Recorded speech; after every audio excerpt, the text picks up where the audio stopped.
पश्चिम बंगाल एक ऐसा राज्य जहां कभी बीजेपी के नेताओं का हेलीकॉप्टर उतारने की इजाजत तक नहीं मिलती थी, जहां मुख्यमंत्री योगी आदित्यनाथ की रैलियों पर रोक लगा दी जाती थी और जहां भगवा राजनीति को बाहरी विचारधारा बताकर घेरा जाता था। आज उसे बंगाल की तस्वीर बदलती हुई दिखाई दी। अब वही बंगाल भगवाधारी होता हुआ नजर आ रहा है और सबसे बड़ी बात यह कि अब वहां पर योगी मॉडल की चर्चा खुलकर हो रही है।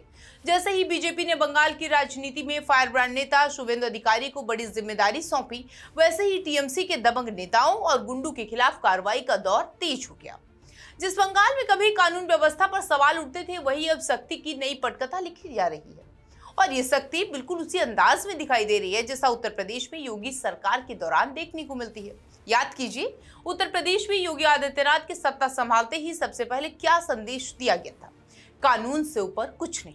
फिर चाहे माफिया हो, अपराधी हो या कट्टरपंथ के नाम पर सड़क कब्जाने वाले लोग हो, सब पर कार्रवाई होगी। सड़कों पर नमाज को लेकर सख्त नियम बने, सार्वजनिक स्थानों पर धार्मिक गतिविधियों पर नियंत्रण लगाया गया, मस्जिदों से हजारों अवैध लाउडस्पीकर हटाए गए, खुले में पशु वध और अवैध बूचड़खानों पर कार्रवाई हुई और अब बंगाल में भी कुछ वैसा ही माहौल बनता हुआ नजर आ रहा है। शुवेंदु अधिकारी ने साफ संदेश दे दिया है कि सड़कें इबादतगाह नहीं बनेंगी, सार्वजनिक जगहों पर कानून तोड़ने वालों को बख्शा नहीं जाएगा और यही वजह है कि अब बंगाल में भी सड़क पर नमाज और सार्वजनिक स्थानों पर धार्मिक प्रदर्शन को लेकर सख्त रवैया अपनाया जा रहा है।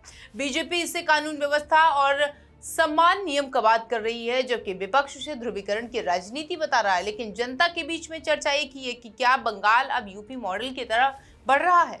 इतना ही नहीं, जिस तरह यूपी में लाउड स्पीकर हटाने का अभियान चला था, उसी तरह बंगाल में भी अवैध लाउड स्पीकरों पर कार्रवाई शुरू हो चुकी है। योगी सरकार ने कहा था कि किसी को भी दूसरे की शांति भंग करने का अधिकार नहीं है। अब बंगाल में भी प्रशासन उसी लाइन पर चलता हुआ नजर आ रहा है और अब सबसे बड़ा मुद्दा बकरीद से पहले पशुवध को लेकर सख्ती। पश्चिम बंगाल सरकार ने पश्चिम बंगाल पशु वध नियंत्रण अधिनियम 1950 और हाईकोर्ट के पुराने आदेशों का हवाला देते हुए खुले और सार्वजनिक स्थानों पर कुर्बानी पर प्रतिबंध लगाने का फैसला किया, यानी सड़क, गली, बाजार या सार्वजनिक जगहों पर खुलेआम पशुवध नहीं होगा। ठीक वैसे ही जैसे यूपी में योगी सरकार ने पहले ही साफ कर दिया था कि प्रतिबंधित पशुओं की कुर्बानी नहीं होगी और कानून तोड़ने वालों पर कड़ी कार्रवाई होगी।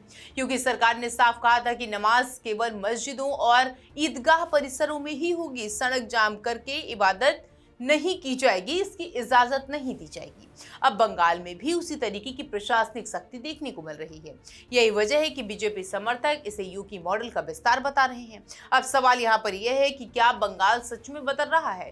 क्या ममता बनर्जी के लंबे शासन के बाद राज्य की राजनीति नई दिशा में जा रही है और क्या शुवेंदु अधिकारी बंगाल में वही सख्त प्रशासनिक छवि बनाना चाहते हैं जो योगी आदित्यनाथ ने उत्तर प्रदेश में बनाई?